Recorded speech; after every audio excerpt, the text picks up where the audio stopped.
नमस्कार, मैं हूं प्रिया असीजा और आप देख रहे हैं आपका अपना चैनल भिवानी हलचल। गुरुवार को कांग्रेस नेत्री व पूर्व मंत्री किरण चौधरी नगर में पहुंची और अपने कार्यकर्ताओं से कई विषयों पर चर्चा कर राजनीतिक हालात जाने। वहीं इस दौरान वे मीडिया कर्मियों से भी रूबरू हुई और किसान आंदोलन, बढ़ती महंगाई और खाद की कमी जैसे एक के बाद एक आरोप प्रदेश सरकार पर लगाते हुए तीखे प्रहार किए। आपको बता दें कि कांग्रेस नेत्री एवं पूर्व मंत्री किरण चौधरी भिवानी पहुंची, जहां उन्होंने अपने कार्यकर्ताओं से अलग अलग चर्चा कर राजनीतिक हालात जाने व इसके बाद अपने आवास पर प्रेस वार्ता की और प्रदेश सरकार पर एक के बाद एक कई आरोप लगाए। किरण चौधरी ने सबसे पहले प्रदेश में डीएपी खाद की कमी को लेकर मची हाहाकार पर सरकार को घेरा। उन्होंने कहा कि किसान एक एक कट्टे के लिए मारामारी कर रहा है और उनके मंत्री कह रहे हैं कि खाद की कमी नहीं है। उन्होंने कहा कि आधार कार्ड के माध्यम से हर किसान को 2 कट्टे डीएपी के मिल रहे हैं, वो भी उन्हें थाने से लेकर लाने पड़ रहे हैं। साथ ही उन्होंने कहा कि सरकार किसानों के साथ भावांतर की बात कहकर मजाक कर रही है, क्योंकि बाजरा 1000 रुपए प्रति क्विंटल कम भाव में है और भावांतर योजना के तहत 600 रुपए देने की बात कही जा रही है। खाद की कमी व बाजरे की खरीद के अलावा किरण चौधरी ने बढ़ती महंगाई, बेरोजगारी व भुखमरी पर भी सरकार को आड़े हाथों लिया। उन्होंने कहा कि दीपावली पर सरकार लोगों को महंगाई का बड़ा तोहफा दे रही है। आज जो हालात प्रदेश के अंदर हो रहे हैं बाजरा के, किस तरह से बाजरा पूरी तरह से पिट गया। अभी तो ये कानून लागू नहीं हुए हैं और बाजरा जो है, जो एमएसपी उसकी थी 2250 जो है, उसको एमएसपी की तो बात छोड़िए, औने पौने दामों के अंदर किसान भाइयों को बाजरा बेचने जो है मजबूरी हो रही है। 1300 1350 मेरे ख्याल में भाव पे जो है बाजरा बिक रहा है कि जो है एक कट्टा अभी नहीं मिल रहा, एक कट्टा मिल रहा है तो वो सारा छीना झपटी हो रही है। ये सरकार की व्यवस्था है। जो व्यवस्था इनको अक्टूबर में करनी चाहिए थी पहले, कि स्टॉक बना के रखना चाहिए था, वो ये व्यवस्था अब केंद्र से अक्टूबर में लेने की बात कर रहे हैं। तो जब तक तो बिजाई जो है वो हो जाएगी। इसका मतलब दो फसल जो है, पुरानी फसल जो है वो वैसे खराब होगी, आने वाली फसल जो है उसकी बिजाई वैसे नहीं होगी। तो ये दोनों फसल जो है पूरी तरह से बर्बाद हो जाएंगी। पानी की निकासी की बात कही गई थी, यही इन्होंने ही कही थी कि भाई एक एक का निकासी हो जाएगी। आज तक वो पानी खड़ा हुआ है, तो वो फसलें तो जो पुरानी है वो तो खराब हो गई, नई वाली बिजाई उसकी हो नहीं सकती। खाद नहीं है, जो है सारा का सारा जो मुआवजा जो देना चाहिए था इनको, गिरदावरी की ऑर्डर करे थे, उसका कोई कहते अता पता नहीं है। तो हर तरीके से जिस तरह से जिस हद तक ये झूठ बोल सकते हैं उसका तो मतलब कोई सीमा ही नहीं रही। नेता पहली बार हमने देखा, ये पहला ऐसा डिस्पेंसेशन आया है कि सरेआम ऊपर से लेके नीचे तक जो है झूठ ही झूठ, उसके अलावा और कुछ नहीं। असली इश्यूज हैं जो पानी के हैं, बिजली के हैं, महंगाई के हैं, खाद के हैं, जो मतलब आज के दिन बेरोजगारी का है, कानून व्यवस्था का है, एजुकेशन सिस्टम जो बिल्कुल पूरी तरह से चरमरा चुका है। ये सारे जो असली मुद्दे हैं जो जनता को जिससे सरोकार है, वो उस मुद्दों से ध्यान हटका दो और इनको जात पात में ऐसे बांट दो, इतना जहर घोल दो जात पात के अंदर कि ये सब कुछ भूल जाएं और पागलों की तरह इस चीज के अंदर लगे रहें। तो इससे नुकसान किसका होता है? नुकसान जनता का है। नुकसान जो है नेताओं का नहीं है, वो तो अपने उल्लू सिद्ध करने के लिए काम करते हैं। और जिले के गांव हरिपुर में प्लास्टिक दाना फैक्ट्री आग की भेंट चढ़ गई। ये आग इतनी भयंकर थी कि दमकल की 6 गाड़ियों ने काफी घंटों की मशक्कत के बाद आग पर काबू पाया। इस आग से फैक्ट्री की छत भी गिर गई और लाखों रुपए के नुकसान की भी बात सामने आई है। भिवानी के गांव हरिपुर में देर रात प्लास्टिक दाना की फैक्ट्री में भयंकर आग लग गई, जिस कारण फैक्ट्री की छत नीचे आ गिरी तथा लाखों रुपए का नुकसान हुआ। वहीं सूचना मिलते ही दमकल गाड़ियां मौके पर पहुंची तथा 2 घंटे की मशक्कत के बाद आग पर काबू पाया गया। फिलहाल आग लगने के कारणों का भी पता नहीं चल पाया है, लेकिन स्थानीय लोगों का कहना है कि फैक्ट्री के अंदर सिलेंडर फटने की वजह से यह भीषण आग लगी है, जिसके चलते आसपास के मकानों में रहने वाले लोग भी भयभीत हैं। ये तो हमें मालूम नहीं जी, हम तो दुकान पे गए हुए थे, कैसे लगी है इसके बारे में तो। और ये हरिपुर रेजिडेंस एरिया है जी, जो कि ये सारी अवैध फैक्ट्रियाँ लगी हुई है। आग लगी होगी करीब हो गया जी, आधा पौना घंटा हो गया। सिलेंडर फटे हैं जी, आसपास मकाने हैं जी, वहाँ सिलेंडर फटने से हमारे घर के नुकसान होने की संभावना थी जी। ये दमकल की गाड़ी आई हुई है, वहाँ बुझाने लग रही है। एक ये फैक्ट्री लगी हुई थी हमारे घर के पास, ये एसडीएम साहब ने कल ही ऑर्डर किए इसके बंद करने के लिए। अच्छा, हाँ जी। ये सब सारी फैक्ट्रियाँ अवैध हैं जी, अवैध है जी। कोई इंडस्ट्री एरिया नहीं है जी। इनका 25 दिन पहले और लगी थी जी एक इनका जी मैं बताऊँ आपने, इनका जो पानी है ना जी इन फैक्ट्रिया का, इस तभी जो बच्चे हैं बीमार होने लग रहे, इससे का कारण है जी, यो कारण हमारे फैक्ट्रिया का जो बच्चे बीमार हो रहे हैं हमारे, फिलहाल बड़े भी हो रहे हैं बच्चे भी हो रहे हैं, सभी के जो घर उनको भी खतरा हो गया, उनको खतरा हो रहा है जी। भी जितना सिलेंडर फटे हैं ना दमादम हुई है जी, बच्चे भी सहमे हुए हैं और औरतें भी सहमे हुई हैं, हम भी खुद डर रहे हैं जी, नुकसान ना हो जाए, मकाने पड़ जाए। हमारे को 9:30 बजे सुनील कुमार जी ने टेलीफोन किया मोबाइल से कि हरिपुर गांव में एक फैक्ट्री में आग लगी हुई है। 9:30 बजे जो हमारे को मैसेज मिला, हमने तुरंत गाड़ी रवाना कर दी। वहाँ जाकर देखा तो आग ज़्यादा थी, इसलिए हमारी जितने भी फायर कर्मचारी थे, जितनी अपनी फायर पर 5 गाड़ियाँ उपलब्ध हैं, सभी गाड़ियाँ लेकर टर्न आउट कर दी। ठीक है, वहाँ उसका मालिक वगैरह कोई नहीं था, जिसमें दाने की फैक्ट्री थी उसमें आग लगी हुई थी। तो कई घंटों के बाद मशक्क़त के बाद हमने उसे काबू किया और तकरीबन 1.5-2 घंटे ये फायर चली, जिसमें कर्मचारियों ने 5 गाड़ियाँ ले जाकर संघर्ष करते हुए आग पर काबू पाया।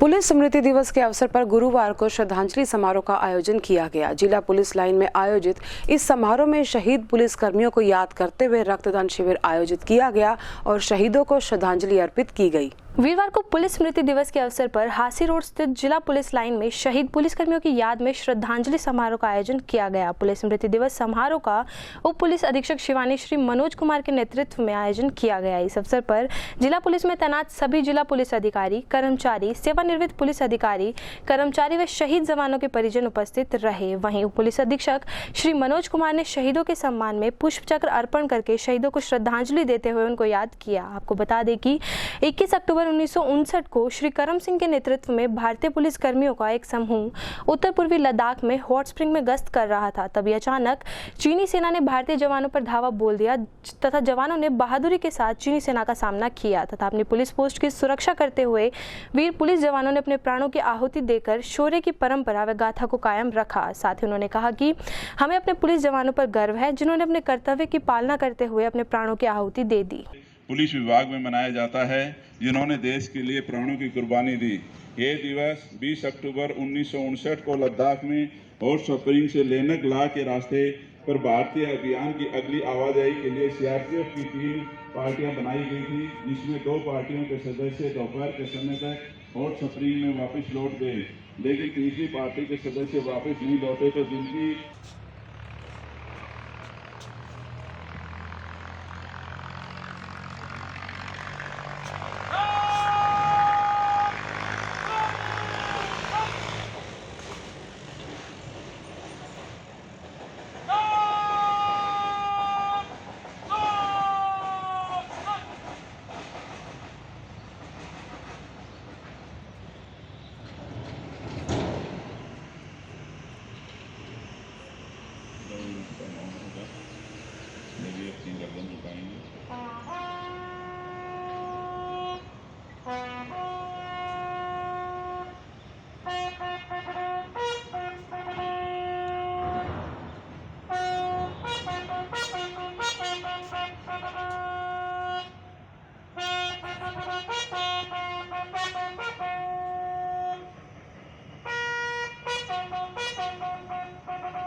इक्कीस अक्टूबर को पुलिस शहीदी दिवस मनाया गया था।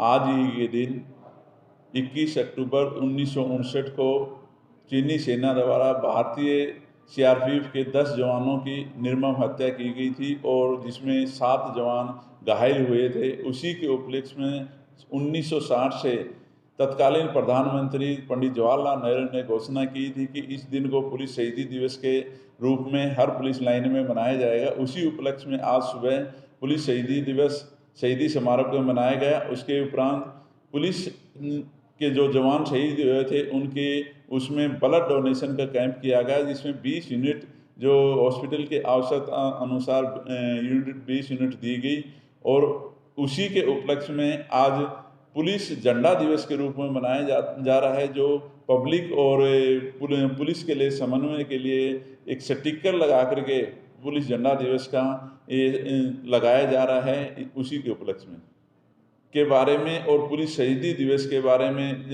जागरूक किया जा रहा है।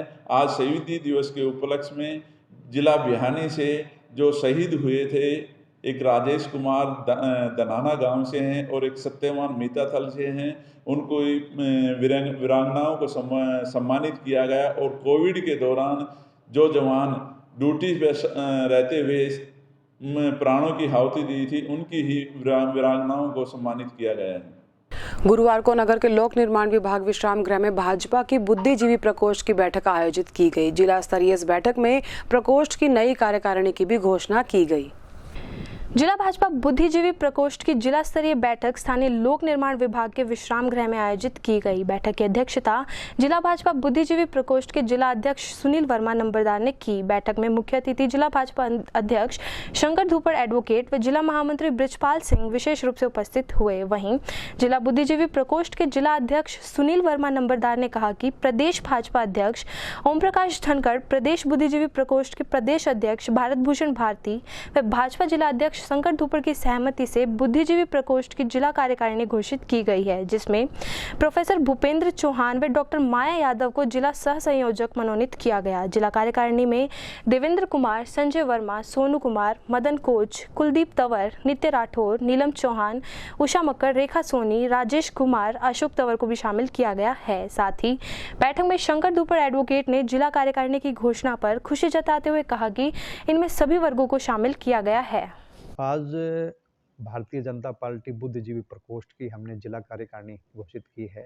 हमारे माननीय प्रदेश अध्यक्ष श्री ओम प्रकाश धनखड़ जी और हमारे जो प्रदेश संयोजक हैं बुद्धिजीवी प्रकोष्ठ के श्री भारत भूषण भारती जी, आज हमने हमारे भाजपा जिला अध्यक्ष श्री शंकर धूपड़ जी की सहमति से जिला जो के हमारे जो सह संयोजक हैं और जो जिला कार्यकारिणी के सदस्य हैं उनकी घोषणा की है। और वो अच्छे तरीके से पूरे ज़िले में जाकर बूथ लेवल तक जाकर मंडल लेवल तक जाकर जो देश के प्रधानमंत्री श्री नरेंद्र मोदी जी और श्री मनोहर लाल जी ने अपने जो 7 वर्ष के शासनकाल में जो अच्छा यो कार्य किया है वो जन जन तक पहुंचाने का काम करेंगे। आज हमने अपनी जिला कार्यकारिणी में हमारी डॉक्टर माया यादव जी को जिले का सह संयोजक के रूप में मनोनीत किया है। इसके अलावा प्रोफेसर भूपेंद्र चौहान जी को हमने पहले भी ये जो जिले के सह संयोजक रहे हैं, इनको भारतीय जनता पार्टी बुद्धिजीवी प्रकोष्ठ का जिला सह संयोजक नियुक्त किया गया है। और हमारे बहुत ही सीनियर एडवोकेट अनिल सोलंकी जी को जिले का सह संयोजक नियुक्त किया गया है। और इसके अलावा 11 सदस्यीय जिला कार्यकारिणी की भी घोषणा की गई है, जो पूरे जिले में जाकर हमारी भाजपा जजपा गठबंधन सरकार की नीतियों का ये प्रचार करेंगे। आज हमें अपने सुनील नंबरदार जी ने हमें बुला के मनोनीत किया है बुद्धिजीवी प्रकोष्ठ के लिए, तो हम उसमें तन मन धन से अपना योगदान देने की वो करेंगे, अपना पूरा जोर लगा देंगे। मोदी जी की नीतियां जैसे कि सब जानते हैं कि बहुत ही अच्छी हैं और सकारात्मक सोच हैं। हम उनका प्रचार करेंगे और जन जन तक ये बात बताएंगे कि मोदी जी कितना अच्छा काम कर रहे हैं।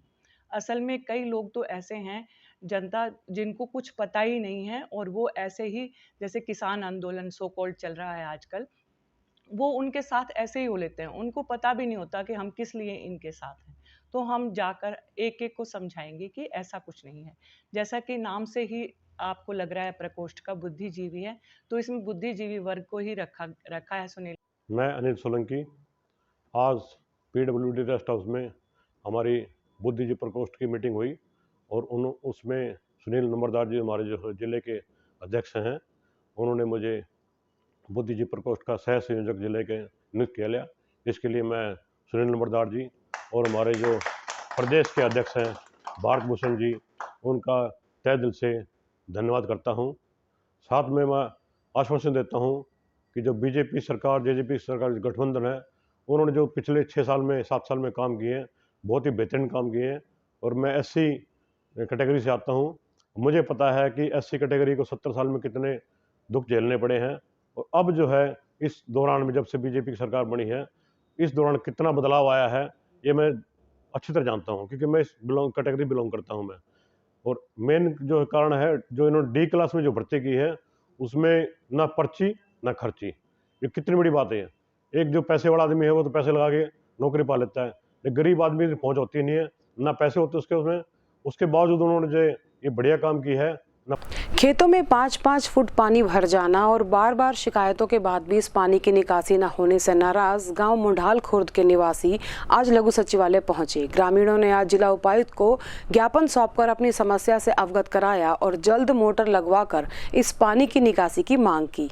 वीरवार को मुंडाल खुर्द के ग्रामीण द्वारा अपनी मांगों को लेकर लघु सचिवालय पहुंचकर डीसी को ज्ञापन सौंपा गया। वहीं ग्रामीणों ने बताया कि बारिश के मौसम में खेतों में 5-5 फुट पानी भर जाता है तथा कई बार प्रशासन व सरकार को समस्या से अवगत करवाने के बावजूद भी यह समस्या गांव में ज्यों की त्यों बनी हुई है। उनका कहना था कि खेतों में खड़े पानी के चलते फसल की पैदावार पर इसका सीधा असर पड़ता है। उन्होंने जिला उपायुक्त से खेतों में मोटर लगवाकर पानी निकालने तथा उन्हें मुआवजा देने की मांग की। मुंडाल खुर्द है, दया सिंह मेरा नाम है। हमारे खेत में पानी भर जाता 3-4 फुट। 2008 में हम ट्राई मारने लगे थे और उसका सरकार ने अब तक कोई समाधान नहीं किया। 2008 में मुआवजा नहीं मिला हमने और 9 में भी नहीं मिला। उसके बाद 2-3 साल अब हो गए, कोई मुआवजा नहीं मिल रहा और सर्वे किया जाता है तो जिनका पानी नहीं उनको मुआवजा दिया जाता है। पटवारी और जो वीडियो वगैरह है, एडीओ वगैरह, उनकी गलती के कारण वो जो है किसी और को दिवा दे हैं और हमारे को मुआवजा नहीं मिलता। ये मुआवजा मिलना चाहिए, सरकार से हमारी अरदास है और इस पानी का परमानेंट समाधान किया जाए और फिलहाल ये टेम्परेरी रूप से निकाला जाए ताकि हमारी अगली फसल की बिजाई हो सके, जिससे किसान कुछ उभर सके। चांद की 16 कलाओं के बीच शरद पूर्णिमा को हनुमान जोड़ी धाम में खीर का प्रसाद तैयार किया गया। युवा जागृति एवं जन कल्याण मिशन ट्रस्ट द्वारा हर साल की तरह इस साल भी लोगों के स्वास्थ्य लाभ के लिए 151 किलोग्राम खीर का प्रसाद तैयार किया गया।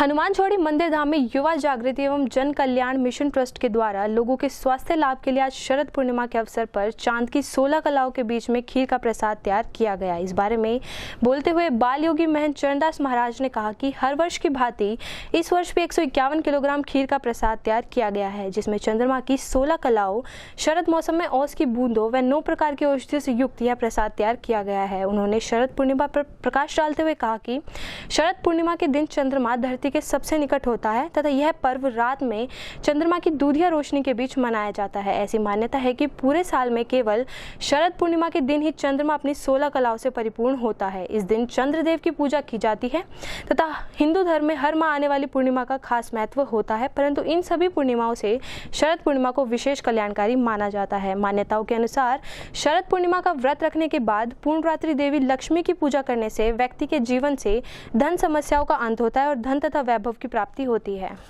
कल शरद पूर्णिमा के पावन अवसर पर 2.25 क्विंटल प्रसाद तैयार किया गया था, जिसमें 11 प्रकार की औषधियाँ डाली गई और चंद्रमा की रोशनी में प्रसाद तैयार किया गया था। ये सैकड़ों लोगों में, श्रद्धालुओं में प्रसाद वितरित किया गया सुबह से ही, और जिससे लोगों को स्वास्थ्य लाभ मिल सके। ये शरद पूर्णिमा की एक प्राचीन काल से पद्धति चली आ रही है और इसमें 16 कलाओं में जो चंद्रमा की रोशनी गिरती है, इससे मौसम परिवर्तन भी होता है और ये एक प्रकार की औषधि तैयार हो जाती है जिससे लोगों को स्वास्थ्य लाभ मिलता है। आज वितरण किया गया, ये लगभग आज 350-400 लोगों में वितरित किया गया। हाल ही में नगर के किरोड़ीमल पार्क में रावण दहन से पहले पुतला खंडित किए जाने के मामले में दर्ज मुकदमे के चलते आज ब्राह्मण सभा द्वारा एक बैठक का आयोजन किया गया। इस दौरान इस मुकदमे में सभा सदस्यों द्वारा निष्पक्ष जांच की बात करते हुए मामला सुलझाने की बात की गई। हाल ही में किरोड़ीमल पार्क में रावण के पुतले के साथ हुई छेड़छाड़ के मामले में रामलीला कमेटी द्वारा उन लोगों के खिलाफ मुकदमा दर्ज किया गया था, जिसको लेकर आज ब्राह्मण सभा द्वारा बैठक का आयोजन किया गया। इस अवसर पर पूर्व मंत्री वासुदेव शर्मा ने रामलीला कमेटी के सदस्यों से बातचीत कर निष्पक्ष जांच की अपील की तथा बच्चों के साथ उचित न्याय करने की बात भी कही। ब्राह्मण समाज की मीटिंग है। जैसा कि आपको पता है कि दशहरे से एक रात पहले कुछ बच्चों ने रावण जी की प्रतिमा या उनका बुत और मेघनाथ का वो गिरा दिया गया था। और उसके एवज में ये रामलीला कमेटी के प्रधान टैनी ने जो हमारे बच्चों के खिलाफ मुकदमा दर्ज करा दिया, उसके बारे में आज मीटिंग है। मीटिंग का फैसला तो हमारे जो साथी, जो सारा समाज के प्रबुद्ध लोग लेंगे, उसी पे चल कि उनकी बुराइयों के प्रतीक को जलाया जाता है। उसमें हमें कोई शिकायत नहीं थी।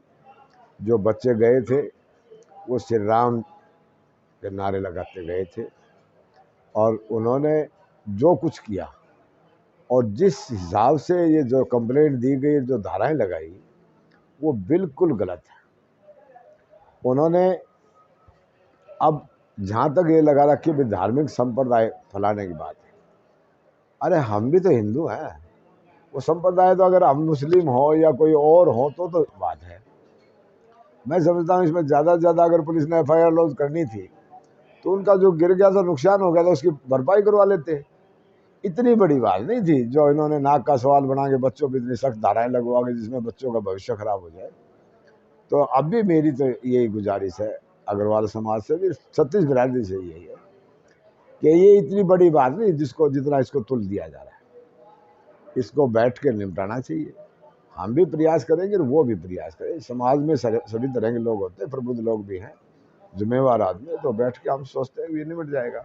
गुरुवार को नगर पहुंची कांग्रेस नेत्री किरण चौधरी ने नई अनाज मंडी का दौरा किया। इस दौरान उन्होंने किसानों और व्यापारियों की समस्याओं को सुना। वहीं दूसरी ओर उन्होंने सरकार पर जनता के साथ धांधली करने के आरोप भी जड़े। वहीं उन्होंने अधिकारियों को भी जल्द खाद की कमी दूर करने के निर्देश दिए। गौरतलब है कि वीरवार को कांग्रेस नेत्री एवं पूर्व मंत्री किरण चौधरी द्वारा नई अनाज मंडी का दौरा किया गया, जहां उनके द्वारा किसानों तथा व्यापारियों की समस्याओं को सुना गया। वहीं इस अवसर पर उन्होंने प्रदेश सरकार पर आम जनता व किसानों के साथ धांधली करने का आरोप लगाया तथा कहा कि जहां एक और सरकार द्वारा खाद की कोई कमी न होने का दावा किया जा रहा है, वहीं दूसरी ओर किसानों को DAP खाद की कमी का सामना करना पड़ रहा है। वहीं व्यापारियों का कहना था कि खाद की कमी को लेकर कोई कालाबाजारी नहीं हो रही है तथा प्रदेश में वास्तव में खाद की कमी विद्यमान है। इसी कड़ी में कांग्रेस नेत्री किरण चौधरी द्वारा कोलपेट DC व ADC व अन्य अधिकारियों को जल्द से जल्द खाद की किल्लत कम करने के दिशा निर्देश भी दिए गए। किसान और व्यापारी पूरी तरह से त्रस्त है, बुरे हाल हो रहे हैं। मंडी का आज मैंने भिवानी के अंदर दौरा किया है। मंडी के अंदर आप देख ही रहे हैं जिस तरह के हालात बने हुए हैं। आज जो है DAP की खाद की इतनी ज़बरदस्त किल्लत है कि एक आधार कार्ड के ऊपर 2-2 कट्टे मिल रहे हैं खाली, और वो भी जो है टोकन थाने से लेकर आना पड़ रहा है। लाइनों पे लाइनें लगी हुई हैं किसान भाइयों की, और मंत्री जो है बेशर्मी से ये बात कहता है कि खाद की कोई कमी नहीं है। तो इससे ज़्यादा और क्या ज़्यादती होएगी कि जो है सरकार के नुमाइंदे इस तरह की बात करते हैं और सामने नज़र आ रहा है असलियत क्या है। किसान भाई जो हैं वो प्रताड़ित हो रहे हैं, जो हमारा व्यापारी भाई है वो पूरी तरह से प्रताड़ित है, क्योंकि ये जो है मंडी की व्यवस्था अगर नहीं होगी, जिस तरह से ये बाजरे के ऊपर जो हुआ है, आप देख रहे हो MSP के ऊपर तो ये दिए नहीं इन्होंने, पैसा दे नहीं रहे। 2250 की MSP वो तो मिल नहीं रही। औने पौने दाम के अंदर किसान जो है वो बेच रहा है 1300, कोई 1400 में, और 600 रुपये की जो भवंतर योजना की बात कह रहे हैं आज तक किसी के खाते में नहीं आया, उसमें भी इतना ज़बरदस्त नुकसान है किसान को। तो ये सारा का सारा जो सिस्टम है ये सारा इंटरकनेक्टेड है, चाहे व्यापारी हो, चाहे आड़ती हो, चाहे किसान हो, ये सारा का सारा व्यवस्था जो है हरियाणा सरकार ने तहस नहस करके छोड़। वो आज स्पेशल मंडी में आई हैं इन किसानों की और व्यापारियों की समस्या सुनने के लिए। उनकी समस्या सुनने के लिए जो यहाँ पर पहुँची, उन्होंने बाजरे के भाव के बारे में, DAP खाद के बारे में, जो सरकार ने बिल्कुल ही किसानों के साथ और व्यापारियों के साथ जो इतना अभद्र व्यवहार कर रखा है किसानों के साथ, उसके बारे में आज मैडम किरण चौधरी यहाँ पर आई थी और उन्होंने इनकी समस्या सुनी और उनकी समस्या का समाधान कराने के लिए उन्होंने यहीं पर DC और ADC को फ़ोन किया और सरकार को वो अपना लिखित में पत्र भेजेंगी ताकि जो इन किसानों की और मंडी की व्यापारियों की समस्या सोल्व हो जाए। शहर के अस्थि अस्पताल में एक महिला ने 3 बच्चों को जन्म दिया। खास बात ये रही कि अस्पताल स्टाफ द्वारा ये डिलीवरी नॉर्मल कराई गई और महिला सहित तीनों बच्चे भी सुरक्षित बचाए गए। गौरतलब है कि अस्थि अस्पताल में गांव गौरीपुर की महिला मुकेश द्वारा 3 बच्चों को जन्म दिया गया, जिसमें 2 लड़कियां व 1 लड़का शामिल है। बताया जा रहा है कि अस्पताल प्रशासन के उचित देखरेख के चलते महिला की डिलीवरी नॉर्मल तरीके से की गई। वहीं अस्पताल के संचालक डॉक्टर संदीप लाठर व डिलीवरी कराने वाली महिला चिकित्सक रितु ने बताया कि तीनों बच्चे पूरी तरह से स्वस्थ हैं। आज हमारे हस्ती हॉस्पिटल में मुकेश वाइफ ऑफ कुलदीप ने 3 बच्चों को, स्वस्थ बच्चों को जन्म दिया।